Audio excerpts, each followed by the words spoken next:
Hello and welcome to my session on Azure Foundations for Global Azure Virtual 2020. My name is Joe Carlyle. I'm very glad you could join me for what I hope will be an interesting session on the fundamentals of Azure. To start, a very quick introduction about myself. For those that don't know me, I'm a Microsoft MVP in Cloud and Data Center Management, a relatively new MVP at that. I was only awarded late last year. Thank you to everyone who helped me with that process. Still very overwhelmed by the whole thing, if I'm honest. Day to day, I'm a principal Azure Solution Architect with Everest Technology Group here in Dublin, and most recently, I was involved in organizing an online community event called Azure Spring Clean. If you haven't seen it, please check it out. Hashtag Azure Spring Clean on Twitter. So let's get started with a little overview of today's session. There's going to be 5 key sections. We're going to do an introduction to Azure, the platform itself, what it is, my favorite Azure topic, networking and its foundations. Then we're going to look at compute and storage, and we're going to focus on the infrastructure as a service here in this component. Then we'll look at Azure security, how the cloud model works, what the service is in Azure, and then governance, which is, a difficult topic sometimes to address, but it's one of my preferred aspects of Azure from a management point of view. So with that, all being said, let's crack on with the first section, introduction to Azure. And we're going to start, I guess, by looking at the global concept of Azure, right? The first thing you need to know is our data regions. We're lucky in the UK and Ireland to have local ones in the UK South and West and North Europe. These data regions are constantly being announced that they're being brought online, like Mexico. And what's happening, I guess, behind the scenes, the connectivity behind all these regions is handled by Microsoft as well, with over 200,000 kilometers of fiber optic cable being ran and looked after by them to facilitate this sort of amazing level of connectivity and functionality between all of these data regions. So once you're in your data region, you need to understand the concept of a cloud model. And when it comes to Azure, we talk about 2 specific ones, which are infrastructure as a service and platform as a service. As you can see, depending on which service you're in, more aspects of the stack are dealt with by the vendor. So what has more of the application or overall stack is dealt with by Azure and IaaS. They have taken some of the ownership over from you in comparison to on-prem, but you still have the OS layer onwards. When you relate this then to all of the Azure services that exist, and we look at the platform as sort of a vast perspective, we end up with a diagram something like this. Okay, so it can be a bit daunting at first, but to help, I suppose, simplify things, all we're going to look at today are these sections that are highlighted, which means you don't have to panic, right? It would be impossible to cover everything on the board. There are sessions on some of the other aspects like serverless and all sorts of dev focused side of things. When it comes to Azure Foundations, we're going to look again, like I said, at the sort of 4 sections, right, that are relative. So let's get started on the first section, which is Azure networking. So to start, let's look at the default LAN architecture and the Quantum 10 architecture, right, where we go through both the access routers, the aggression switches, the border leaf routers, and the spine of how it's actually created. I'm only joking, right? This is miles beyond the scope of this session. If you do have any interest in this aspect of it, right, the incredibly technical hardware side, please check out the Azure Architecture Center. There is a network architecture specifics that goes into this in the detail that might be of interest. For this session, the important part to understand is that Azure networking is software defined. And as such, there are certain aspects of that that can help with how you both think about networking in Azure and how you actually implement it. Okay, and the simplest way of looking at that is logical layer isolation. Okay, if you can understand this, you'll understand networking in Azure. And part of this isn't just communication between resources or between services outside of Azure, but it's also about how resources are protected within Azure. Okay, so the method of access, I guess, if you are coming from the internet, there are layers of service and control that are put in place by Azure or Microsoft and managed for you on the perimeter, such as DDoS, which is based on machine learning algorithms, etc., and runs for you on a free tier, in which you can upgrade to standard if you want. Okay, once you get past the DDoS layer for something like a public IP or a resource that has a public-facing footprint, you move on to specific endpoints that are relevant to that resource, and then you would allow access or get access to the virtual network component, right? And I'll explain what that is in a little bit.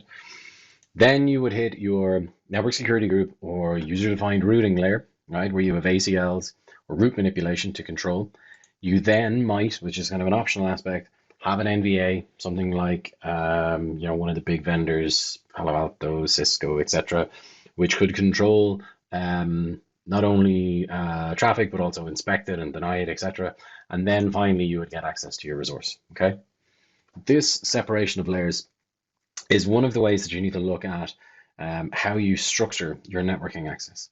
The external layers, specifically out here when you're looking at the DDoS and endpoints aspect of it, when you're dealing with PaaS resources, are one that you should be aware of. When you're looking at private resources, it's back in here towards the NSG and virtual network aspect when it comes to designing your deployments for your application stack, how they should function, how they should communicate between each other. It's very, very important. But if you can understand this layered concept, it will really help as you move through the more complex aspects of Azure networking. However, to start, one of the core components that you need to understand are virtual networks, what they are and what they contain. And by contain, I guess I mean the basic components that will help you understand them better. At its absolute most basic level, a virtual network is simply an address space, okay? Something that you might already have on-prem and you might call, say, your LAN, for example, right? Every virtual network must have at least one subnet, which is a component address space of the virtual network, right? And on screen you can see that the VNet is a /16, and the subnets are broken into a /24 and a /23 from that 10.123 range. The subnets are something that you might call on-prem or be familiar with, like VLANs, okay? One of the aspects, I guess, to understand is that virtual networks are isolated. So if you create two virtual networks, they cannot communicate between each other by default. However, two subnets within the same virtual network can, right? So they're a logical network structure that provides connectivity for your resources, right? By default, all resources like VMs 1 through 4 on screen can communicate to the internet from a virtual network, right? That's something that Azure provides for you as part of the service.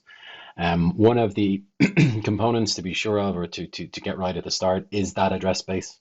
One of the reasons for this is that it must be non-contiguous or non-overlapping with any address space that you want to connect to it. So for example, if you wanted to put a VPN in place between your Azure Virtual Network and your on-prem environment, the address spaces in use or that would be routable cannot overlap. This can be very, very straightforward for some companies or some environments, and it can be quite difficult for others. It all depends on how, I guess, you currently have your network structured. The main point, though, is regardless of how difficult it is or not, there is no flex on the Azure side, right? It is layer 3. Something like VLAN stretching, etc., is not possible. You cannot reuse the same address space that you want to route to within Azure. So get your address space right. Get it right as early as possible, because changing around address spaces and subnetting for resources is very, very difficult. So what I said about virtual networks being isolated, right? If you have two VNets and they can't communicate by default, there is a service that Azure gives you that's free, and it's the most simple, I suppose, method of communication between virtual networks, and that's called virtual network peering.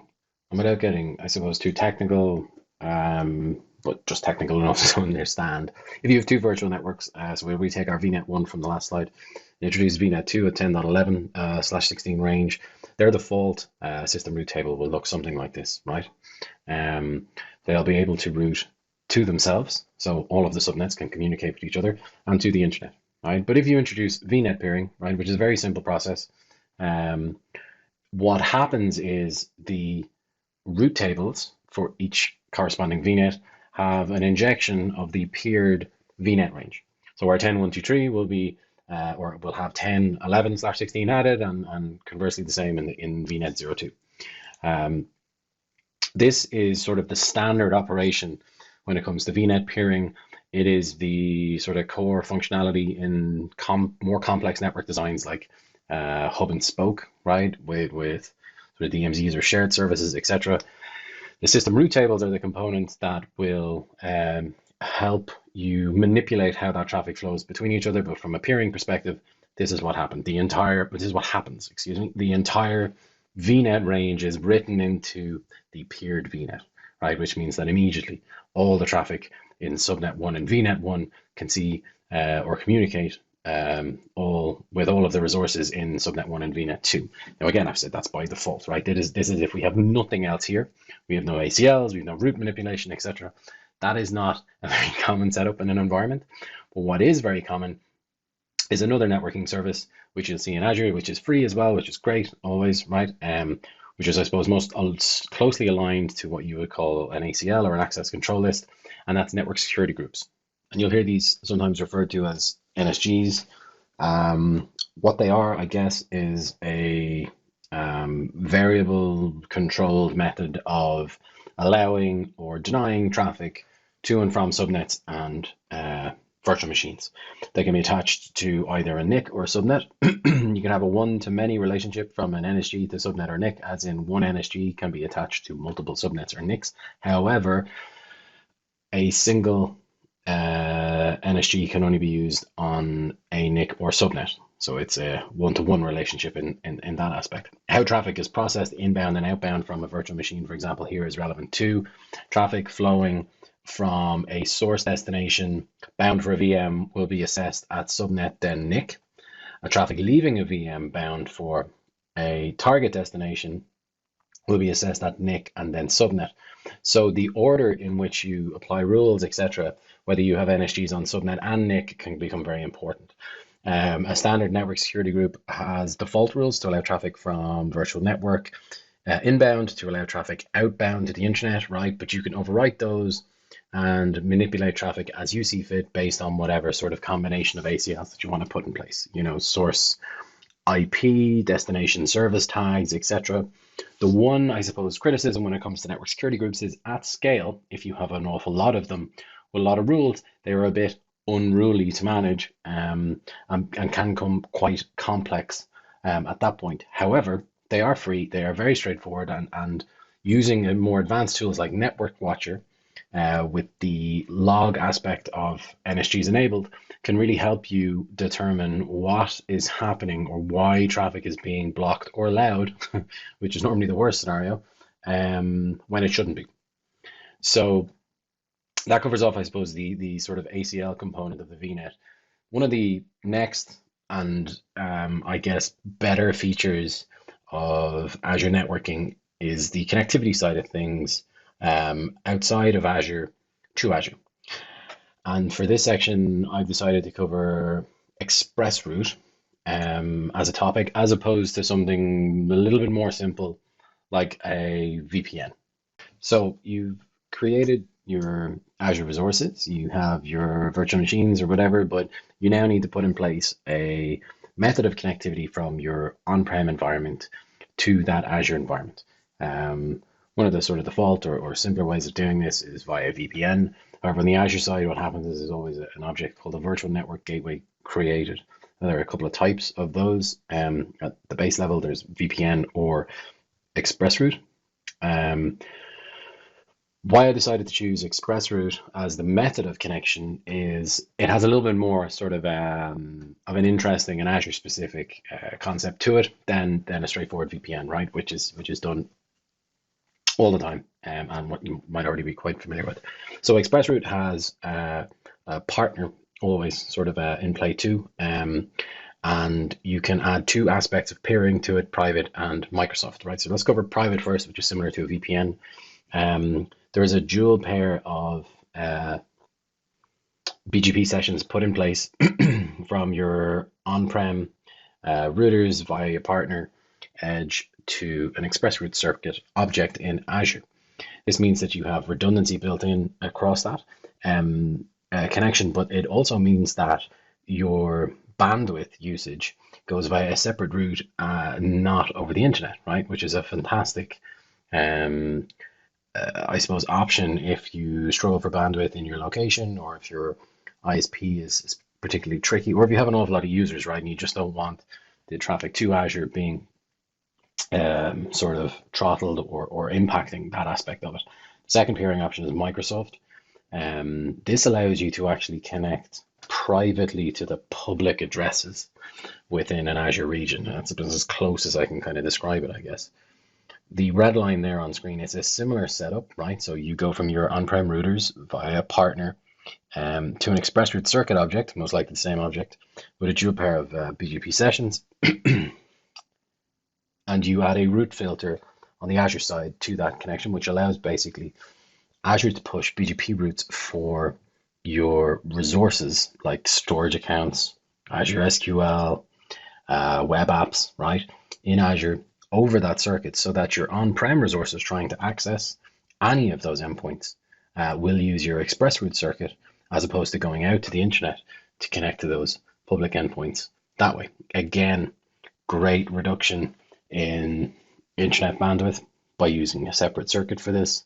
More secure, arguably, because it's going over a private circuit as opposed to over the internet, which can be a requirement for some companies from a compliancy perspective, and more, I suppose, built-in redundancy than a simple VPN, right? Obviously, you don't get that Microsoft peering aspect with a VPN. You're getting extra features there too. But an excellent service across the board, can be combined with other additional services like virtual WAN, etc. as well, to create quite complex environments that span across the globe.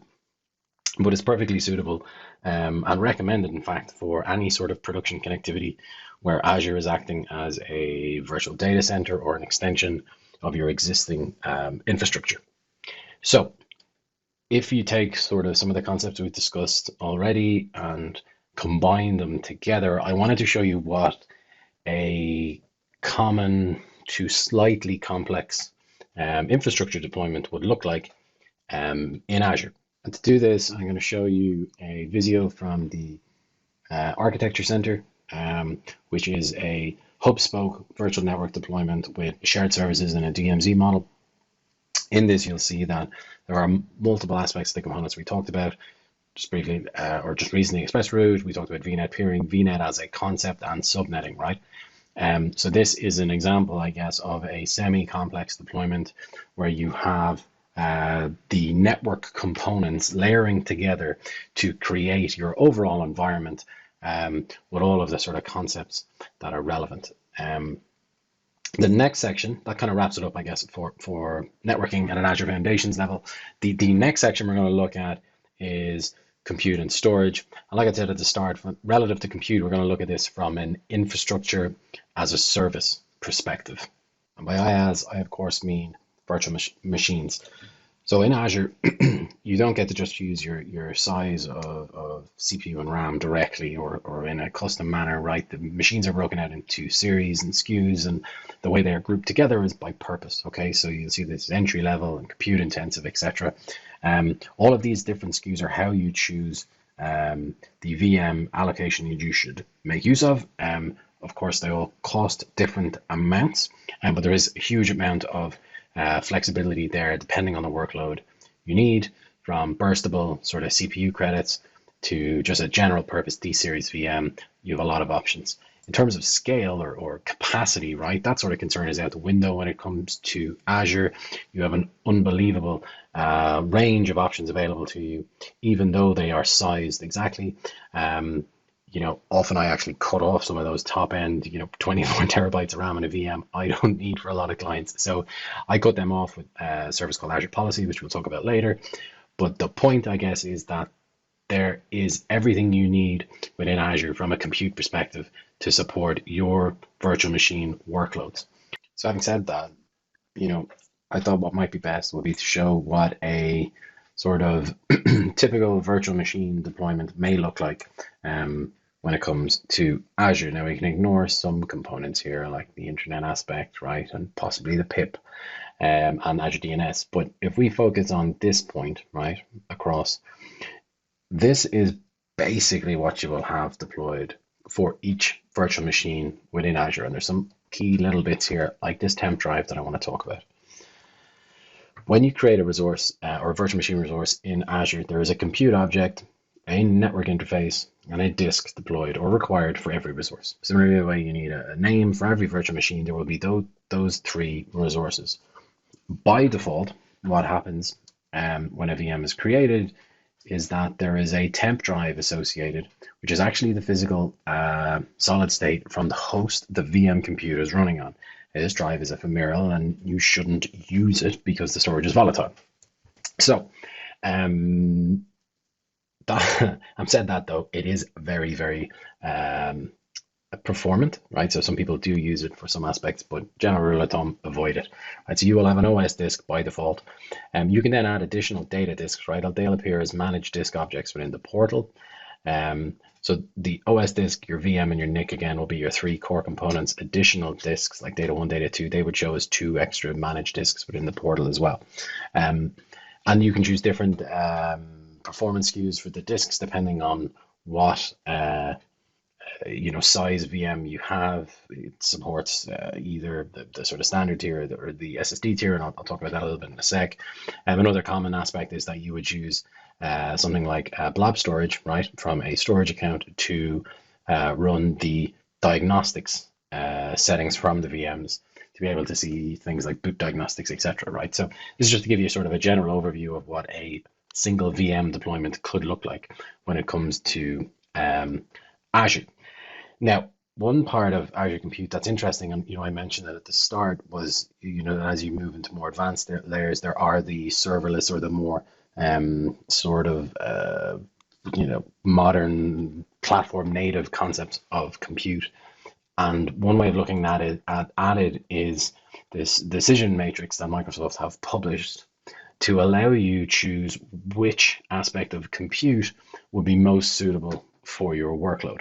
Even though this mentions some concepts that are perhaps beyond this session, I've added here for two reasons, I guess. One is to show that the basic components, I guess, or what would be viewed maybe as more basic, like virtual machines, are still valid on a decision matrix like this for migration or build new.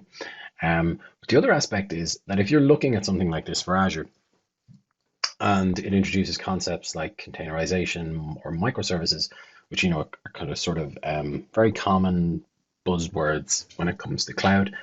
Just because you work your way through this and go, I'm going to migrate a workload, I'm going to lift and shift it, can it be containerized? I believe so, right? And does it need orchestration? You say yes, and you end up with AKS, right? That doesn't mean that you actually have to use AKS. What I would advise when it comes to Azure Compute is that you assess the services. That might seem like some sort of, it might seem like a common approach or maybe a little bit simple. But I found from industry experience that people often think that because a service is available in Azure, they should be using it. Where my advice would be that if a service is available and you hear good things about it, great, test it out, try a POC. But it doesn't mean that you absolutely have to use that service for your workload. If your workload running on virtual machines meets your needs and you're fine with its capabilities and its cost and its performance, etc., well, why try reinvent the wheel at that point? Wait until there is a technical or business driver to assess some of the more modern compute functionality before trying to push forward with something that mightn't be needed at this time, right? So my advice is these decision matrices are fantastic, and they really do help very quickly get down to an idea, I guess. But I would not take them as the only route to go for your workload purely on the simplicity of this decision matrix. And I guess if there is any advice or anything like that needed, right, just reach out to any of us in the community and we can help sort of steer you when it comes to one of these services. One of the other aspects now I want to focus on in this section is Azure Storage, right? We've discussed it in sort of brief, I guess, relative to virtual machines, but there are a couple of other aspects too to understand that are important. Let's start by focusing on the different types of storage or common sort of purposes for it and what that lines up with in Azure. The ones we focus on so far have been disk storage. I've referred to about different types of tiers. I'm going to talk about those in a second. But when we're looking at, say, object storage, Azure Blob from a storage account is the one you're going to see. I'm also going to talk about that for a second. Then when you look at file storage, there are the Azure Files service, which runs as part of a storage account. You'll see that referred to again and again. and NetApp Files, which is a relatively new service that also runs in a similar fashion. Absolutely great for application-based file storage. In terms of transport, when it comes to storage, there are a ton of options. The import export service, all of the data box tiers that are available, and Azure Migrate for migrating VM workloads and all of the attached storage that they have, right? Really great integrated processes that can help you get both functional and production workloads running very, very quickly.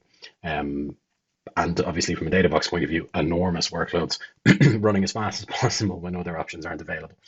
And then hybrid, we got Store Simple, which is a great appliance, which is being deprecated, and Azure File Sync, which allows you to use on-prem file servers, put them in a sync group, and replicate that data to storage accounts, right, which the Azure Files service itself again, and keep all of that data in sync with a cloud copy, etc. So a much more sort of advanced cloud compatible version of, say, DFSR, right, to use a word that we not particularly fans of, anything us from ITO background, DFS and DFSR. So next we're going to look at disks, I guess, like I said, disk storage and disks specifically, excuse me. And the reason for showing this section, I guess, is when you're building a VM, and obviously you do need a disk, one aspect to choose on the VM is whether it supports the higher tier SSD options or not. And to explain then as a result, because there is a cost impact on the disk level, to what is involved with the 4 different tiers that are currently available. From the top level of performance down, you've got Ultra SSD, Premium Disks, Standard SSD, and then Standard Disks, right? To consider here, or what's important, I guess, is that on these 2 tiers, you've got guaranteed aggregate throughput for the performance offered for the size of disk chosen, right? So disks, from a performance perspective, run against the size allocated, right? So in a simpler way, a 512 gig drive or premium disk is more performant than a 256 gig premium disk, right? So it moves up in terms of performance as you move up in size tiers. That's the same across the board for all of these guys, except for the standard disks. These guys have an aggregate throughput regardless of size. So there is an argument to be made for a very small disk, like 5 gigs or something, which you can see attached to stateless servers, something like an NVA sometimes, right? There's an argument to be made that a 5 gig standard disk is actually more performant than a 5 gig premium disk, right? Because the throughput on this guy is a set rate as it moves up in sizes. A standard disk, a 1 terabyte standard disk, has the same aggregate throughput, it's about 60 megs, as a 10 gig standard disk. So it's just something to take into consideration, right, and advice when you're looking at performance versus cost efficiency, etc., on the disks you're choosing for your VMs. The standard SSD tier is also kind of a blend of the two, right? But you've got to watch the transactional count here, and also that the cost aspect of it can sometimes outweigh the benefits, and sometimes you're better off just justify going to premium. Ultra SSD still isn't supported by all VM sizes, so you also have to watch out for that if the high IOPS requirements are there too. I've been talking about disks a whole lot, and I haven't, I suppose, exactly explained what they are. So within Azure, storage for virtual machines are defined as what are called managed disks. In Azure, you don't purchase a pool of storage, like a SAN, and then create disk objects from that. You actually buy storage on a disk per disk basis, right? It used to be a lot more complex when it involved page blobs and storage accounts, but they've simplified that and made it a little bit more granular, which helps with billing, access control, etc. Actually also gave it a little bit burst in terms of performance with the introduction of the managed disks service, which is much more straightforward. So again, from a concept perspective, a managed disk is simply the sort of physical representation, or virtual, I guess, representation of the disk that is being attached to your virtual machine. You will always have an OS disk, and then you can have a limited number of data disks, again, depending on the VM SKU. So next, when it comes to storage, we're going to talk a little bit about Blob and how many, I guess, services it supports. within Azure, it is the object storage platform. Blob Storage is used via storage accounts. We've already talked a little bit about how you could use a storage account for the boot diagnostics within a VM. But as you can see from the dial, there are an awful lot of services that leverage Blob Storage for their functionality. There is huge levels of integration across all of the Azure services when it comes to Blob Storage. And I suppose the key aspect of it, or the key sort of logic behind it, is that it both stores and allows access to unstructured data, right? So whatever that might be. There are also other kind of nifty aspects with storage accounts that enable functionality like static website hosting, which is done as a little add-on when it comes to storage accounts. So Blob Storage itself is just a phenomenal aspect of storage within Azure, and one that you will definitely be using as you sort of continue your journey into more advanced application deployments and environments. Next up, for Azure Fundamentals, we're going to look at the security section, which can be a little bit tricky, but is always a concern when it comes to cloud, and how this is handled, I suppose, one via Microsoft, and then what you can do as part of that overall process. So when it comes to security in the cloud, the first concept you have to understand is that this is going to be a shared model or a partnership, okay? And the idea here is that Microsoft or Azure will look after certain aspects of the cloud for you or on your behalf, and the rest is up to you then, okay?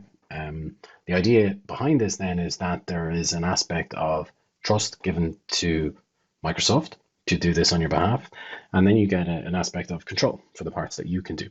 And this shared model is how you go from an unknown environment, I guess, to an environment that's configured and meets the security controls that you have as part of your industry or business or whatever it might be. When it comes to public cloud, specifically Azure here, you'll remember these pillars that we looked at earlier, right? On-prem, IaaS, PaaS, and SaaS. They're in the reverse here because of what we're talking about. But when you have these different cloud models, where the trust and control aspects or this shared model comes into play is slightly different. And you can see that here on this sort of diagonal that's created, right? That is the kind of key cutoff point, right? Where you're giving the provider or Azure the control, or from the other way around, your trust to ensure that that layer is secure for you or on your behalf. So when it comes to, say, IaaS or virtual machines, the physical aspect, right? You can see the physical host, physical network data center are secured by Microsoft. So you're putting the trust in Microsoft because it's their responsibility to secure that aspect, and then you unlock or gain control at the OS level onwards.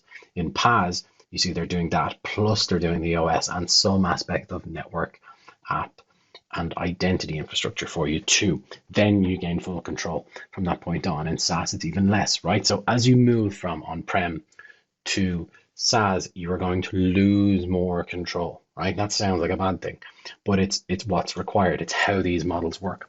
So at that point, this is when you need to make a decision and say, right, does Azure actually provide enough detail and assurance that I can trust them, that they're effectively securing the platform? And at the same time, do I then get given enough control within the cloud to enable or configure the aspects of security that I need, right? And that's the basis for it, right? Do you trust the platform, and do you have the control you need? How all of this is done from a Microsoft perspective is outlined in their Trust Center, right? So all of the details you'll need are as part of that. And what we're going to talk about today, I suppose, is one of the combination elements of all of this, and how Azure does this sort of trust, transparency to a degree, and also gives you control then as well at the same time. And the service they use for that is called Azure Security Center. Within your Azure subscription, there are a certain number of default services. Security Center is one, Azure Advisor is another, Service Health, etc. Right? But Azure Security Center is one that has a huge or a great level of interaction. And what it does is it audits and assesses your environment and allows you to take remediation actions against resources should there be an issue. There are different tiers, right? By default, everyone gets the free tier, which is fantastic. It gives you a huge range of coverage across your resource spec. And obviously, there's also a standard tier, which is paid for per instance on the subscription that it's applied to. So again, the coverage is across all the relevant resources that you select, and it's integrated into the platform. So it has the ability, if you choose, to be able to take remediation actions against the resources that are highlighted as a problem. So a sort of a sample, I guess, of what you might see when you log into Security Center in terms of detail is a breakout of the different aspects or areas of coverage that you currently have in play. And this concept of secure score, you might be familiar with this from 365. This is a slightly different, or what's called an advanced version of it, where it amalgamates scores and points for the different resource types to allow you to see some aspect of overall. As you can see here, this sort of demo subscription is at about half, which isn't actually that bad, to be honest. Yeah, that number can be a little bit misleading at times. The sub is partially covered, right? So it doesn't have all the resources as part of it. But these aspects, right, your security hygiene are a great overview or very quick way of having a look and seeing where you have problems that need to be addressed. Obviously, here you can see we have high severity, right? We have a lot on the compute and apps resources, some on this, and most likely something to do with MFA or something similar, because this is a demo sub in the identity and access piece. The ability to be able to just look into your subscription and tell immediately that there are issues or actions to be taken is the real benefit of Security Center. The fact that it is natively there and waiting for you is the, I suppose, unique selling point of it. The standard tier can absolutely be worth it in terms of cost. Just be aware of how it's broken down or built, I guess. One of my favorite aspects of this is the network map that you can create from Security Center. I'm going to show you another sample one here, right? This is from the doc site on Security Center. This actually breaks out your VNet based on a or VNets, excuse me, that you have as part of your subscription. So each of these three dot item is VNet, and the single dot item are subnets, and then there's the VMs connected to it, right? So you can see that this subnet has an issue, and all of these VMs are also flagged as high severity. So you can see them across the board here that a lot of them have issues. Now, this could be due to lack of NSGs or exposed ports to the internet, etc. But this ability to look into your sort of network zone and see what's happening at this high level didn't exist before. And it's just so powerful immediately to be able to get this view and understand from a network level, right, which is again something I would call a core resource within Azure, outwards, just purely at that point of view, to see and understand where there might be, or in this case, where there are problems that need to be addressed.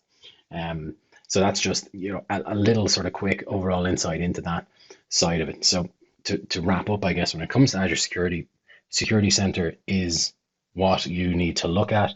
It is the area that you need to go to ensure it is active and covering your subscriptions, ensure that you are at least acknowledging, if not taking action, on the recommended alerts, right? Not all of them are, I suppose, 100% valid. Some require additional licensing or additional config, etc. So just be wary of those. But in general, this thing is a fantastic aspect or way of increasing the security on your environment that is there and waiting for you to use straight away. The next section we're going to look at, and final section, is Azure governance, right? And again, it's another one of my preferred topics when it comes to Azure, the management side of things. When you're talking about governance in Azure, the first or best place to start is Azure Scaffold. This is an enterprise architecture framework devised by Microsoft to help customers onboard into management more quickly their environments. And I use this all day, every day, whether it be new build environments or, you know, assessment of existing builds. And you see that in this core section here, right? You know, we've got our VNet aspect as well that we talked about, our compute, etc. Right? So how this is broken out is done via pillars. Each section or each pillar has an area of requirement and discussion and what needs to be done, the decisions you need to make, etc. For the purpose of this session, I've picked some of the what I believe are the key components of the scaffold that you need to ensure you cover in every one of your Azure environments. And the first section from that is the subscription deployment model, or sometimes referred to as a subscription hierarchy model, right? A couple of key aspects of it, right? First, what is a subscription? In Azure, how you consume resources, they are homed via a subscription, right? It's not like a license model where you have a per user per month. You have a subscription or multiple subscriptions, and your resources are all owned by that subscription. A subscription is linked to an Azure AD tenant, right? And then permissions are assigned on that basis. So all of the usage for all of your resources that are owned by a certain subscription are all billed via that subscription per month, or whatever the agreement is that you're running on, right? Very, very straightforward to get a sub, etc. But one of the aspects I suppose to understand as part of the deployment model is when should you deploy one? So when should you deploy an initial subscription, or in what pattern should you deploy multiple subscriptions? There are two schools of thought. One is you do it based on sort of a traditional approach. I'll have a production, I will have a dev, and I'll have a test subscription, or based on, say, business unit, right? So you have departments like finance and IT and HR or whatever, and they each get their own subscription. The other school of thought is that it's actually deployed, or you should deploy subscriptions based on an application stack. So your application stacks are kept sort of isolated from a billing and management point of view within a single subscription, giving you the ability to have all the granularity that you like, because you have all the functionalities of any single subscription on an individual application stack. They both have pros and cons. I'd probably sit somewhere in the middle between the two, right? So when to deploy them is probably when you are most comfortable with the management required on multiple subscriptions, or the logic that you might want to put on the access to and structure of those subscriptions and resources within them. The main point there, I guess, is that you should create a logical hierarchy that works for you, all right?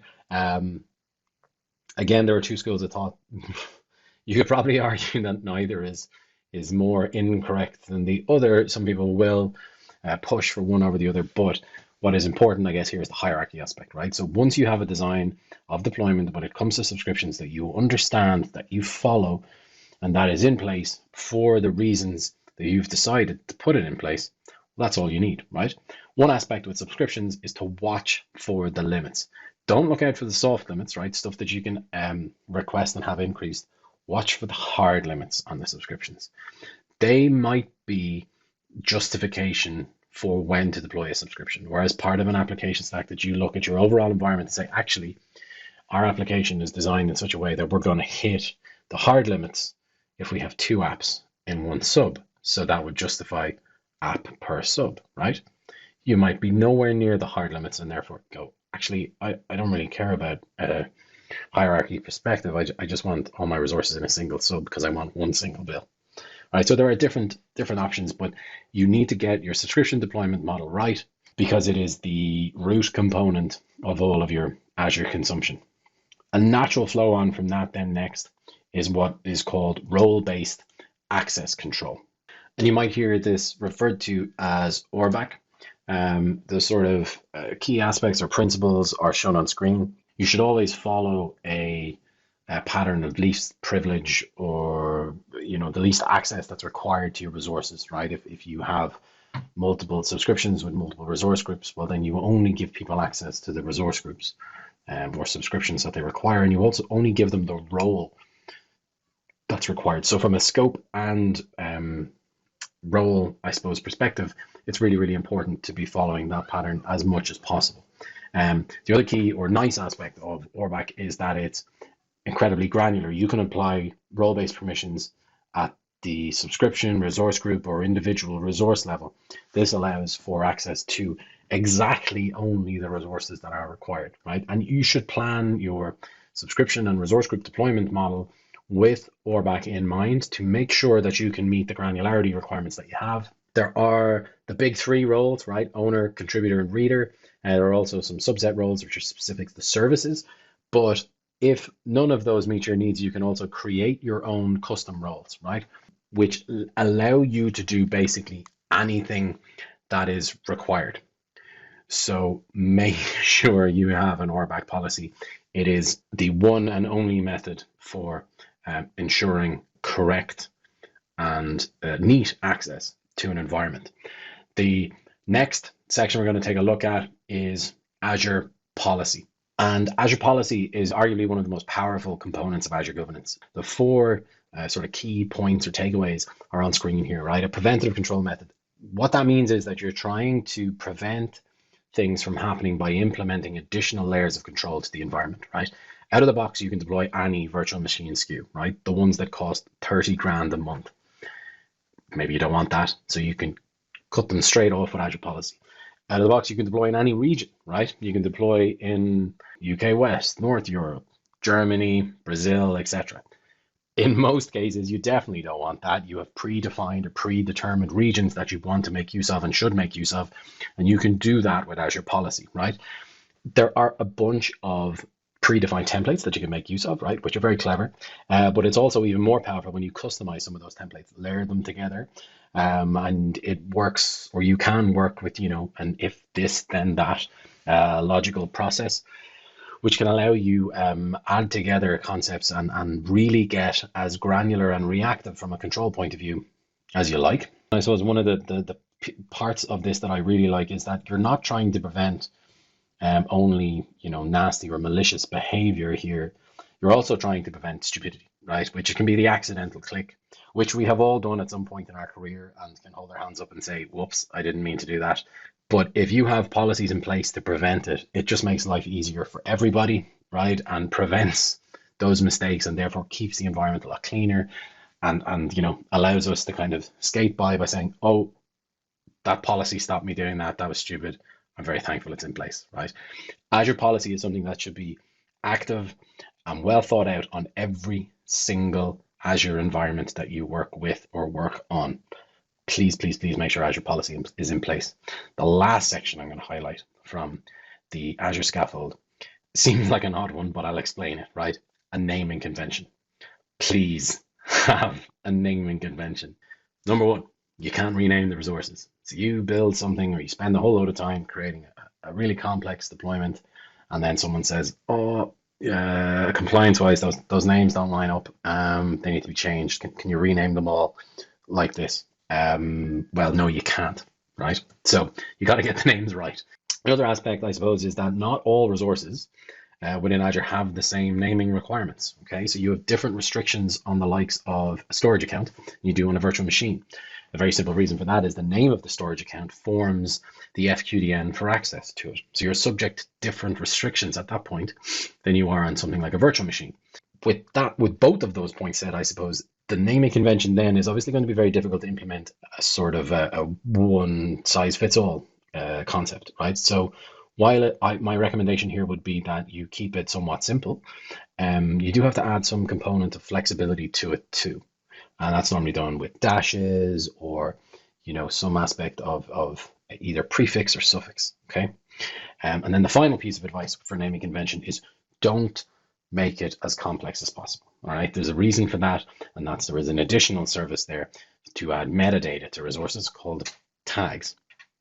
And tags are how you should be adding that more complex naming data that you need. You don't need everything in the name of the resource. Trust me, tags can help with that process. Okay. So to wrap up from a governance point of view, Azure Scaffold is your start point, right? Make sure you have a subscription hierarchy. Make sure you have an ORBAC policy. Make sure you have implemented all of the Azure policies you need to take control of the platform, because remember, it's vast. And then finally, and very simply, please, please, please have a naming convention. All right. That about covers it for me. So let's do a quick little wrap up, right? Session was Azure Foundations. We've covered an intro to Azure, what it is as a cloud, right? We went through networking, then we covered compute and storage when it comes to infrastructure as a service. We went over security from the point of view of the cloud model and Azure Security Center, and we looked at governance relative to Azure Scaffold and the sections I've just covered.